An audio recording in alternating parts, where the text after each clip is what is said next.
Доброе утро всем, кто настроился на наш канал сегодня в среду, 29 ноября. В эфире программа «Аспекты республики». У микрофона Разиф Абдуллин. В эфире 9 часов 5 минут. Сегодня мы напомним о событиях в Башкирии, о которых накануне писали СМИ. Послушаем фрагмент программы «Аспекты мнений» с участием видеоблогера Николая Бажина и проведем голосование на нашем YouTube-канале.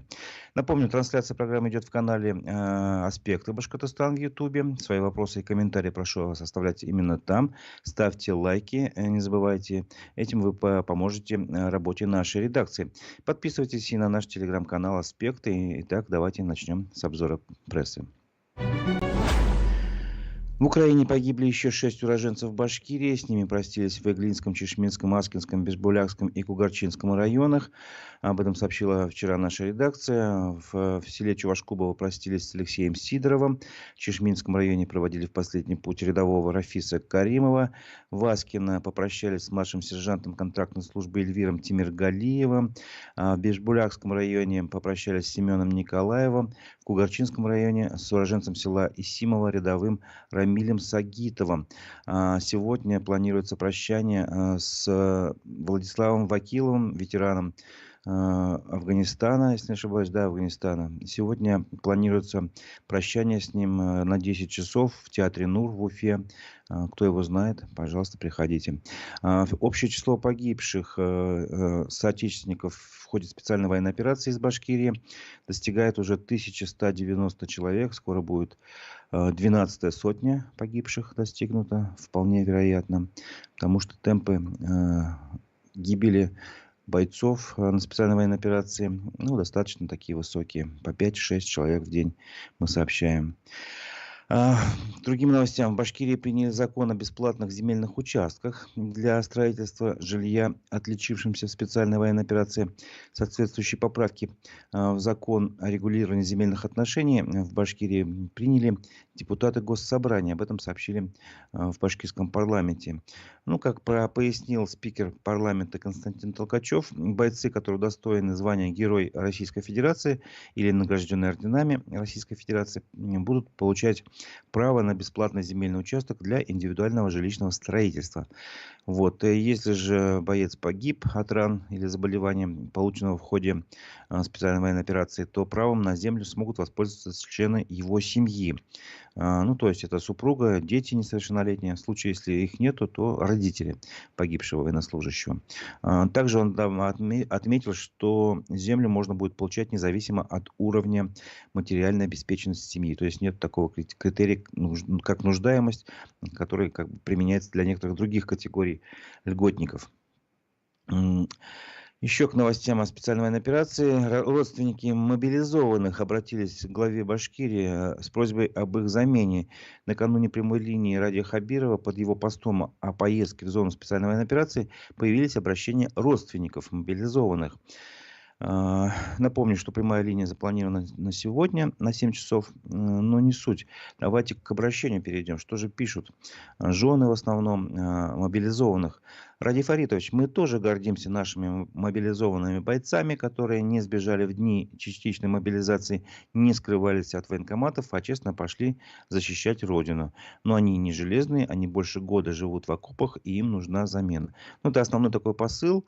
Естественно, на эти просьбы отвечают, на обращение, вернее, сотрудники Центра управления регионом, в частности, Айгуль Халикова, сообщила, что согласно указу президента об объявлении частичной мобилизации, контракты о прохождении военной службы, заключенные военнослужащими, продолжают свое действие до окончания периода частичной мобилизации, за исключением случаев увольнения с военной службы по основаниям, установленным настоящим указом. Но основаниями там являются достижение предельного возраста военной службы или начало какого-то уголовного преследования в отношении военнослужащих. То есть большинство, естественно, подавляющее мобилизованных под такие основания не подходят. Собственно говоря, на эти ответы жены мобилизованных реагируют очень эмоционально. Они замечают, что не все мобилизованные заключали контракты Обещали, мол, типа в военкоматах по полгода, что эти всего будут люди проводить в ходе войны, специальной военной операции. Ну вот, собственно говоря, этого так и не оказалось. Мой муж ничего не подписывал. Ну, вот такие вот, в общем, собственно говоря, отклики. Я посмотрел все эти обращения. Ну, уверен, даже, может быть, не все, но то, что я успел заметить, вот и, собственно говоря, я их привожу. Вот. Опять же, там такая, типа, не полемика, а переписка идет. Замечают, что все военнослужащие все-таки заключают контракт для получения денежного удовольствия и льгот. Это со стороны, получается, чиновников такие ответы. И все-таки жены с этим не согласны. Они возражают. Мобилизованные никаких контрактов не подписывали. Вот. Хотя бы, типа, изучите. И контракт заключается на добровольной основе. Вот, интересно. В общем, получается, что еще раз по поводу прямой линии скажу. Сегодня она состоится в 7 часов. Ее можно будет, прямую линию главы Башкирии Радия Хабирова можно будет увидеть сегодня в прямом эфире телеканалов БСТ, Россия-24, Башкортостан-24, Вся Уфа, Салям, телеканал такой есть, радиостанции Юлдаш и Радио России, и в социальных сетях. Собственно говоря, можете посмотреть, можете еще успеть обратиться на прямую линию со своими вопросами. Есть два варианта. Вы можете написать в комментариях, вот как пишут вот эти вот жены мобилизованных под постами в социальных сетях у Радия Хабирова, ВКонтакте и Одноклассниках. А второй вариант, вы можете задать видео вопрос, вы его можете записать и загрузить вернее, уже все. С этим вариантом поздно. Это надо было делать вчера вечером до 7 часов. То есть, получается, остается пока только один вариант. Написать в комментариях под постами в социальных сетях у Радия Хабирова, ВКонтакте и Одноклассниках. Ну, в связи с этой ситуацией хочу провести голосование на нашем YouTube-канале. Вопрос простой. Как вы думаете, прислушиваются власти к голосу жен мобилизованных? Первый вариант ответа – да. Второй – нет. Третий, ну, такой промежуточный. Да, прислушаться, если увидят массовость. То есть, если таких обращений будет очень много. На нашем канале в YouTube «Аспект», напоминаю, мы сейчас запускаем голосование. Голосуйте. А итоги голосования мы подведем ближе к концу программы. Продолжим обзор прессы. Вернее, давайте сначала не обзор прессы продолжим, а послушаем фрагмент программы «Аспекты мнений». Вчера у нас собеседником у ведущего Дмитрия Колпакова был видеоблогер Николай Бажин. И вот фрагмент из этой программы я предлагаю сейчас послушать. Давайте это сделаем. Некоторые выводы я читаю по Рустему Хафизову, это бывший депутат Госсобрания. Основные тезисы пленума. Ленин и сегодня живее всех живых. Капитализм завел мир в тупик. В обществе есть запрос на левые идеи. Комсомол был и остается помощником партии. КПРФ остается главной оппозиционной партией. Ничего не смущает? Смущает.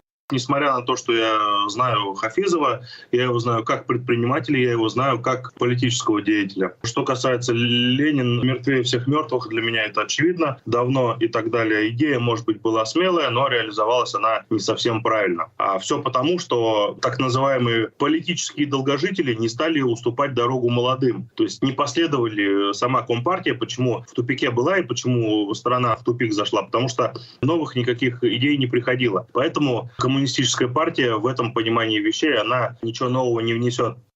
Вот они, например, когда Туймазинский актив выступил против Кутлугужина, какие-то идеи начинает оппозиционная площадка это продвигать, партия их снимает. Вспомним израильских коммунистов хотя бы в этом же году. Ну да, то есть такие моменты бывают. То есть вы идете в эту партию, вас бах, сливают. Ну и что это за такая платформа? Это первое. Второе. Признак того, что что-то застарело, это наличие лидера, который сидит годами. Геннадий Зюганов вполне может отнестись к этому человеку и к той истории. Нынешняя оппозиция, она хорошо устроилась, ей нужна доля в пироге, и ее все устраивает. Потому что политики — это прагматичные люди, и прежде всего это не те люди, которые идут воевать на СВО, это те люди, которые скорее покрасуются там с автоматами, но на самом деле они не готовы положить свою жизнь. Они свою карьеру политическую используют для монетизации и для качества своей жизни. Поэтому с Хафизовым в данном случае я не соглашусь.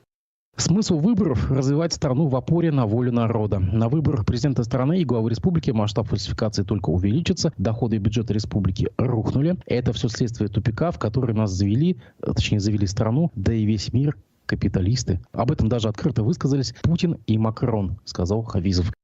жить страна может при любой форме правления, даже при монархии. Катар тому примеру, да, Дубай тоже, это история про другое. Это просто история про то, что не совсем все плохо. Я вам больше скажу, наверное, когда вы король страны, монарх, она вам вроде как принадлежит, это ваша страна, да, то есть вы ее возглавляете, и вы не будете воровать саму себя.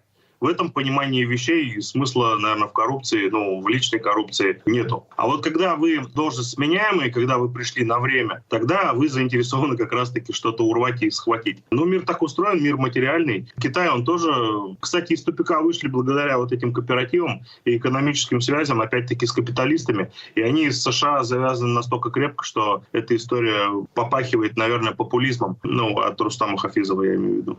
Ну а то, что в страну в такую ситуацию завели капиталисты, ты с этим согласен? У нашей страны есть две проблемы: отсутствие политической конкуренции и коррупция. Причем самое интересное, вторая часть, именно коррупция, вот эта вот история с стройками бесполезными, потому что на них выделяется огромное количество денег, и которые можно присвоить как-либо на разных этапах стройки, на разных уровнях власти. Ассоциации застройщиков, опять-таки, это история про то, что у нас же не 10 ассоциаций застройщиков, они же не конкурируют между собой. Одна при власти находится. И получается, что все это придумывается для того, чтобы как-то ограничить бизнес. Крутые компании, которые, типа Apple, они создавались в гараже. Никто не говорил: вот, вице-премьер одобрил, вот, отлично все, да, этого всего не происходило. Все развитие было как раз-таки частными людьми и частными лицами, просто это были американские кулибины в данном случае.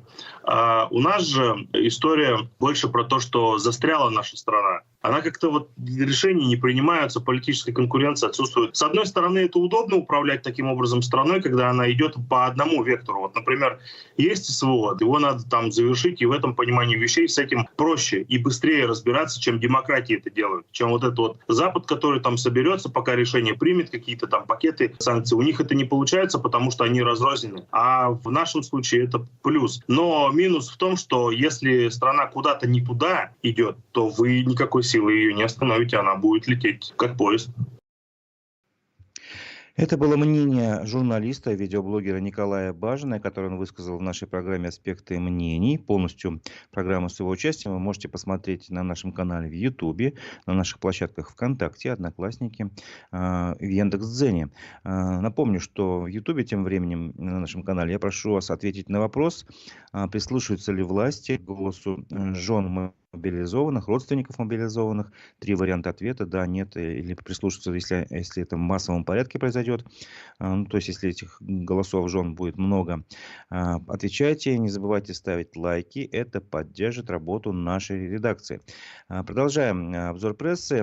Вчера Башнефть и Уфаоксинтез вошли в список компаний, имеющих право не раскрывать корпоративную информацию из-за санкционных рисков.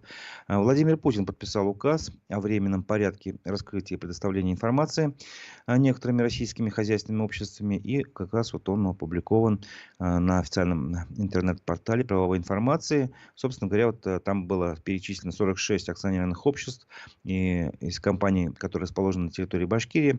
В этот список вошли АНК «Башнефть» и публичное акционерное общество Уфаоксинтез. В общем-то, говорить об этом, наверное, много не будем.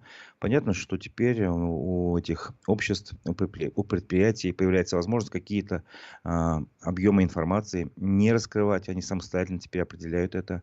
Они сами теперь решают, каков состав и объем информации, подлежащий раскрытию или предоставлению для публичного доступа.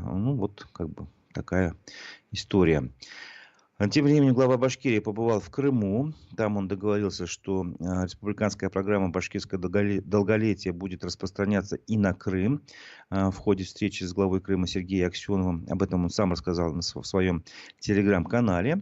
Кто знает, кто не знает, что это за программа. Ветераны, представители старшего поколения выезжают на каких-то более-менее льготных условиях в разные части страны. В том числе раньше выезжали они в Абхазию, насколько я помню, в Минск. Это, конечно, не Россия, но условно говоря, так. А теперь еще смогут они отдыхать и лечиться в крымских санаториях, согласно этой программе. Также для детей там продолжается строительство в Крыму санатория в Евпатории, сообщил Ради Хабиров. Как уточняет РБК Уфа, собственно, само строительство начнется, ну, как по планам правительства, это детский санаторий юбилейный Евпатории в следующем году. История у этого санатория такая довольно длинная. Его передали безвозмездно Башкирии еще в 2017 году. Как видите, прошло 6 лет. Хотели его отремонтировать капитально, значит, построить там новый корпус, благоустроить территорию. Но в итоге выяснилось, что там корпуса спальные признали аварийными, подлежащими сносу, разработали проект, значит, уже такого комплекса. То есть будет уже реконструкция в полной мере, и провели работу по подготовке инженерных сетей. Собственно, сама реконструкция оценивалась ранее в 3,7 миллиарда рублей. Я полагаю, сейчас эта сумма наверняка изменилась. Прошло достаточно много времени. Вот хотят в следующем году начать строить детский санаторий Евпатории для детей из Башкирии. К судебным новостям из зала суда. Суд в Уфе продлил на 2 месяца меру пресечения бывшему генеральному директору компании «Газпромнефтехим Салават» Айрату Каримову на 2 месяца. Вот, собственно говоря, до 25 января следующего года. Об этом сообщает РБК Уфа. Ранее Айрат Каримов находился под домашним арестом, но потом осенью, в сентябре, ему изменили эту меру пресечения. Ему теперь запретили просто пользоваться интернетом, средствами связи, кроме экстренных случаев. Установили запрет покидать квартиру с 7 часов вечера до 7 утра и общаться со свидетелями по своему делу и представителями потерпевшей стороны. Напомню, если кто не помнит историю этого дела, она достаточно интересна. Топ-менеджера Айрата Каримова задержали в апреле в этом году. Официально суть обвинения следствие пока не раскрывает, но по данным СМИ речь идет о якобы незаконной приватизации базы отдыха «Белый олень», которая принадлежит «Газпромнефтехим Салават». Собственно говоря, понятно, что Айрат Каримов эти обвинения отвергает. Еще интересный момент этого дела. Ранее адвокат Рамиль Гизатуллин, который ведет его дело, сообщал, что во время домашнего ареста у Айрата Каримова с его банковской карты похитили аж 48 миллионов рублей. По данному делу возбуждено дело о краже. Вот. И мы хотели еще на этой неделе пообщаться с Рамилем Гизатуллиным, рассказать, чтобы он рассказал о новых каких-то, возможно, там изменениях в деле, поворотах. Вот. Но, к сожалению, он приболел, и мы надеемся, что мы организуем с ним эфир, как только он выздоровеет. Другому фигуранту другого дела, начальнику Уфимского железнодорожного вокзала Олегу Мигунову, продлили арест на месяц. До 27 декабря срок содержания под стражей продлил Советский районный суд Уфы. Об этом также сообщает РБК Уфа. Олега Мигунова задержали в конце сентября, буквально недавно, получается. Ему предъявляются обвинения, что он получал взятки, причем неоднократно и в крупном размере в итоге. По версии следствия, начальник вокзала делал это 3 года, с 21 по 23 год. Брал взятки от предпринимателей, арендующих на вокзале торговые площади. Еще об одном интересном деле судебном рассказал Уфа-1. В Уфе банк пытался через суд взыскать с родственников долг женщины, умершей 14 лет назад. Хотя срок исковой давности по таким делам всего 3 года, то банки все равно обращаются в суды, сообщает издание. В чем же тут такая интересная деталь? Вот запомните, срок исковой давности по долгам, значит, если человек должен 3 года, но банк все равно обращается. Конкретно здесь идет речь о банке «Русский стандарт». Он обратился в суд против одной уфимской семьи. И там суть дела, что в 2004 году далеком родственница этой уфимской семьи оформила кредитную карту, пользовалась ей до 2008-го. И у нее образовался долг 61 тысяча рублей, который она не погасила. И вот она в июне 2009 года скончалась. То есть проходит 14 лет, и тут появляется такой иск в банк. Семья выигрывает дело, потому что все-таки банк пропускает срок исковой давности. Но при этом есть очень важная деталь, которую вы должны все-таки запомнить. Законодательство гласит, что исковая давность может применяться только если ответчик, на кого подали в суд, сам об этом заявит в суде. А если не заявил, значит судья может вполне удовлетворить требования истца. Вот это очень интересный момент. Если вы, допустим, юридически неграмотный, не помните, не знаете об этом, что нельзя через 3 года, как человек, который имеет долг, обращаться, собственно говоря, за этим долгом. Это уже все, это бесполезно. Суд вас не поддержит. Но если вы об этом не знаете, суд вполне может удовлетворить требования банка. И, видимо, на это и рассчитывается. То есть из 10 случаев наверняка найдется один там, или даже из 101, когда ответчик элементарно не знает. И, в общем, суд... банк выигрывает и возвращает себе деньги. Вот, собственно говоря, в этом интерес этого дела. Это важно понимать, важно знать. Иногда бывают случаи, когда ответчики просто не знают вообще, что идет суд. Узнают только по факту, когда уже вынесено судебное решение и уже не в их пользу. То есть, допустим, не получили повестки в суд, не узнали, что идет суд. Бывают и такие случаи тоже. Тут уже ничем не поможешь, я думаю. Если только в случае, не знаю, тут юристы уже могут сказать точно. Продолжим обзор прессы. Башкирия вошла в топ-10 по расходам на охрану окружающей среды в прошлом году. Об этом сообщил Промрейтинг, информационное агентство, которое проанализировало данные об эффективности зеленых инвестиций. Выяснилось, что в прошлом году Башкирия заняла 10-е место по сумме средств, которые затрачены на охрану окружающей среды. Всего более 26 миллиардов рублей республика потратила. Но при этом Башкирия заняла лишь 29 место по природоохранному индексу региона в национальном экологическом рейтинге по данным лета 2023 года. То есть тут о чем идет речь? О том, что экология как таковая у нас в Башкирии оценивалась, в общем-то, атмосфера, вода, земельные ресурсы, почва, биоразнообразие, климат, особо охраняемые природные территории. Вот по совокупности Башкирия оказалась на 29 месте, а по числу затраченных средств на 10-м. То есть у нас денег тратится на охрану окружающей среды много. Но вот мы оказываемся пока по качеству охраны, по качеству самой окружающей среды не на таком передовом месте. Вот. Тут не только мы одни такие. И, например, на первом месте по расходам оказался Красноярский край. Там вообще было потрачено, на экологию более 95 миллиардов рублей. А сам этот край оказался по природоохранному индексу на 35-м месте из 39 возможных. И аналитики из этого все делают вывод: то ли масштабы проблемы несоизмеримы с финансовыми возможностями регионов, то ли вложения долгоиграющие, то ли третий вариант — это все же деньги на ветер, причем неизвестного направления. Вот, интересно все-таки, как вы считаете. Можете написать об этом в комментариях на нашем канале в Ютубе. Аспекты Башкортостан, где, напоминаю, идет опрос. Я спрашиваю вас, прислушиваются ли власти голосам родственников мобилизованных? Да, нет. Прислушиваются, если это будет массовое такое обращение. Ваши варианты ответов мы подведем итоги голосования к концу нашей программы. Продолжаем обзор прессы. Теперь больше к уфимским новостям. В Уфе решили поднять плату за детские сады с 1 декабря. Она повысится почти на 400 рублей в месяц, сообщает МКС. Если быть более точным, то с 1 декабря родительская плата за один день пребывания в детском саду повысится на 19 рублей до 170 рублей, подтвердили уфимская мэрия. В месяц, если ваш ребенок посещал детский сад 21 день полностью, она составит 3570 рублей. Собственно говоря, можете сами посчитать. 21 умножить на 19 получится 399, если не ошибаюсь. Почти 400 рублей повышение цен месячной платы. Городские власти это повышение цен объясняют тем, что выросли цены на продукты питания. Тем не менее, еще часть суммы, надо обязательно сказать, что часть суммы компенсируется бюджетом республики. В зависимости от количества детей, сумма компенсации может составить от 387 рублей до 1356. Вот. Другие новости городской жизни. Мэрия Уфы повторно объявила конкурс среди перевозчиков по 8 маршрутам.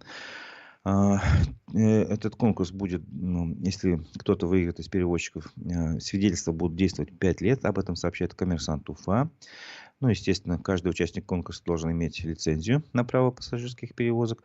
Собственно говоря, будет разыгрываться 8 маршрутов: 217, 246, 241, 245, 295, 233 и 216, если не ошибаюсь. Может быть, здесь... Да, все правильно. Вот.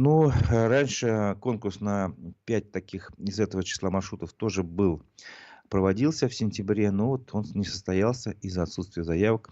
Теперь, получается, добавились еще 3 маршрута, и заявки принимаются до 22 декабря. Итоги конкурса планируют подвести уже в следующем году, 19 февраля. Посмотрим, как он будет проходить.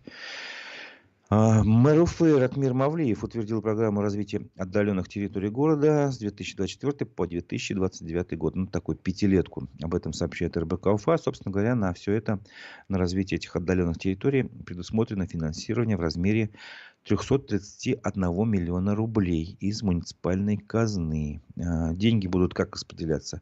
В следующем году почти 60 миллионов рублей, 59,5. Потом чуть побольше, 60,5 миллионов рублей 2 года. И уже, ну, собственно говоря, в последующие 3 года по 48,9. На что будут тратиться эти деньги? На освещение наружное, на железобетонные опоры, на дороги, ну, другие работы. В общем-то, если кто не понимает, о чем речь, что за отдаленная территория, ну, у нас есть, например, та же Шакша, есть очень много таких, условно говоря, их селами называют, но они входят в состав городского округа нашего Уфы, и вот это тоже требуется их благоустраивать. Напоминаю, что на нашем канале в Ютубе идет голосование. Прошу вас обратить внимание и проголосовать, потому что скоро мы, наверное, его подведем. Еще одна новость. Спортивный хоккейный клуб «Салават Юлаев» запустил новое шоу в Ютубе. Его назвали ПНХ шоу. В начале шоу ведущий Григорий Панин расшифровал аббревиатуру ПНХ как «Пожалуйста, не хамите». Собственно говоря, конечно, он пошутил. В конце программы он предупредил и сказал, что зрители могут сами расшифровывать пока эти буквы так, как кто как хочет. Вот.